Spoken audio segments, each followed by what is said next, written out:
Beaucoup de femmes sont celles qui se contentent de lutter contre une infection vaginale. De plus qu'ils font des efforts en vain pour arriver à les convaincre. Mais il se pourrait qu'il y a des simples méthodes qui peuvent aider à éviter les infections vaginales. Comme on dit, mieux vaut prévenir que guérir. Bonjour, moi c'est Dr Léonard Alamouloumen. Je suis médecin et aussi je suis médecin directeur de la plateforme Allo Docteur. La plateforme Allo Docteur, c'est une plateforme de consultation à domicile et aussi de consultation en ligne. Et aussi, nous sommes dans l'encadrement des étudiants en sciences médicales. Actuellement, sur cette chaîne, nous parlons plus de la santé sexuelle parce que nous voulons briser les tabous qui est autour du sexe. Aujourd'hui, dans cette vidéo, nous allons plus vous parler d'un point très important qui fait devoir, c'est les infections urinaires, les erreurs graves à éviter. Quels sont les erreurs que nous faisons? Comment on peut éviter une infection vaginale? C'est très simple d'éviter une infection vaginale. C'est pourquoi nous allons vous donner quelques traits à suivre pour éviter une infection vaginale.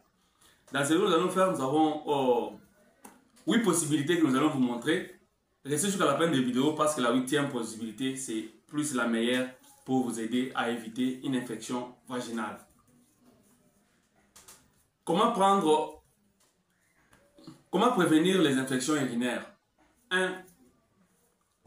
Il faut avoir une bonne hygiène intime.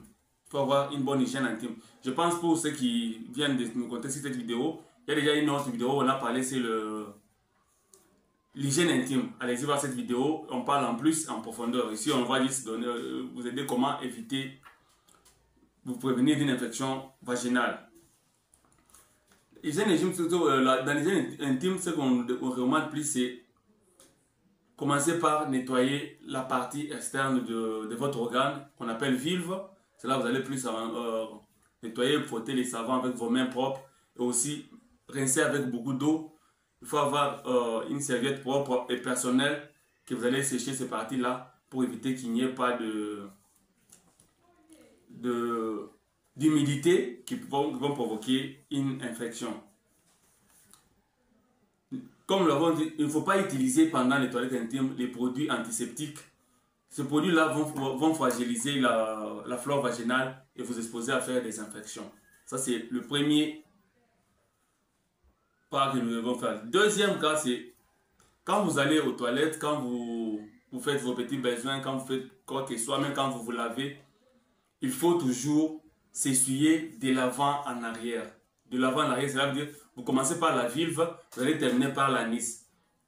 Ça va faire qu'on aura dans l'impossibilité de ne pas ramener les microbes qui se trouvent dans la cavité, dans la cavité anale vers la cavité vaginale. Ce qui va provoquer les infections et ce que nous voyons souvent, parce que comme les coliques, il y a une infection digestive, souvent on les retrouve au niveau du vagin, c'est de cette manière-là qu'il migre vers le vagin. Évitez de vous essuyer de derrière vers l'avant, mais essuyez-vous de l'avant en arrière.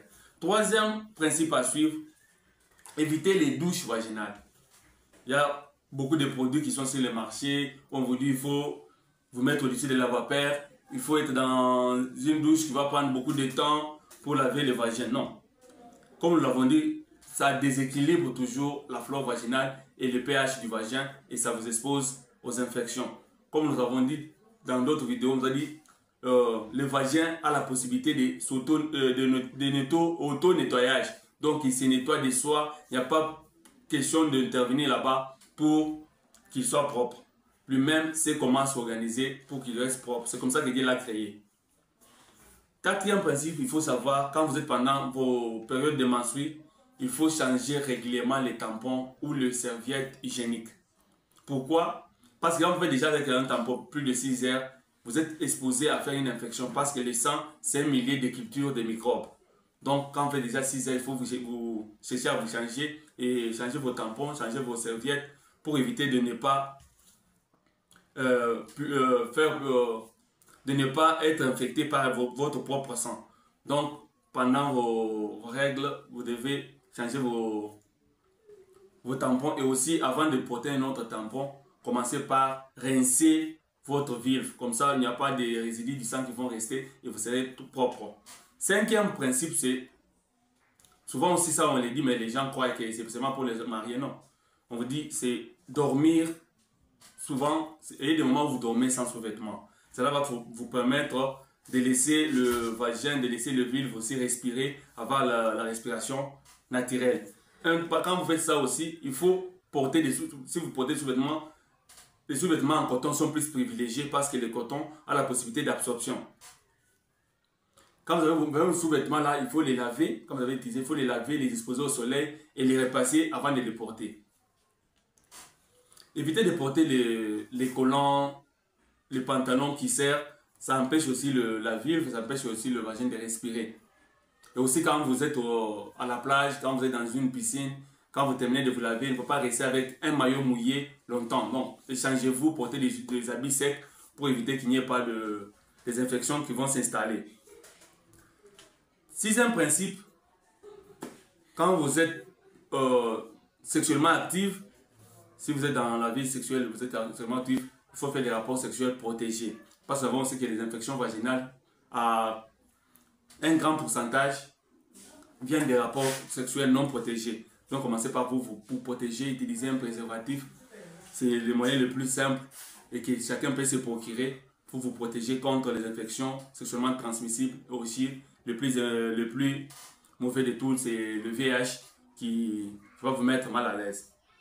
Le septième principe, c'est aussi, il faut avoir aussi votre alimentation.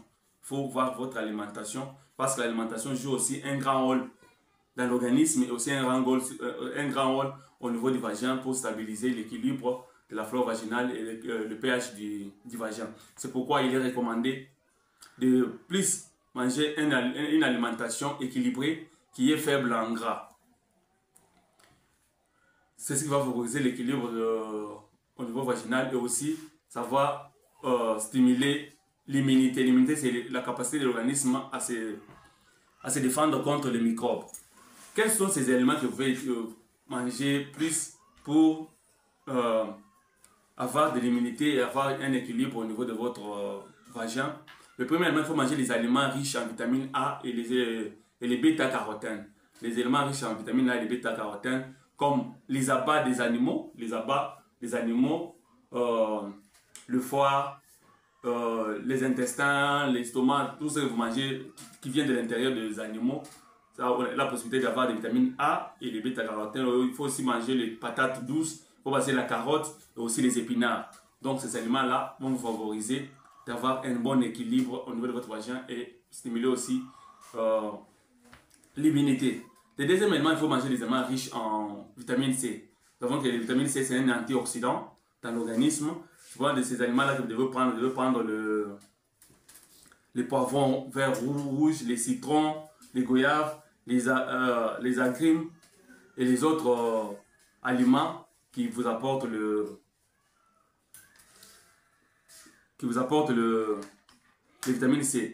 Et les autres aliments que vous devez prendre, c'est les aliments riches en zinc. Les aliments riches en zinc, nous avons les huîtres de mer, nous avons la viande, comme la viande de bœuf, la viande de porc, la viande de vache, la viande de l'agneau. On peut trouver aussi les légumineuses et aussi le céréal. Et ça aussi, à l'intérieur, on trouve les éléments riches en zinc. Et aussi, en principe, si vous avez déjà contacté une infection vaginale, ne cherchez pas à vous auto-médiquer.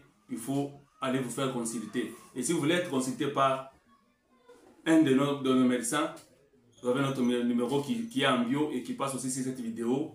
WhatsApp, vous allez contacter un médecin qui va, si vous êtes dans une région où nous couvrons, le médecin peut vous atteindre là où vous êtes pour vous consulter. Mais si vous êtes loin de nous, on va faire une consultation en ligne, on va vous prescrire les médicaments. Et puis en suivant ces principes, je pense que vous n'allez pas faire des infections récidives.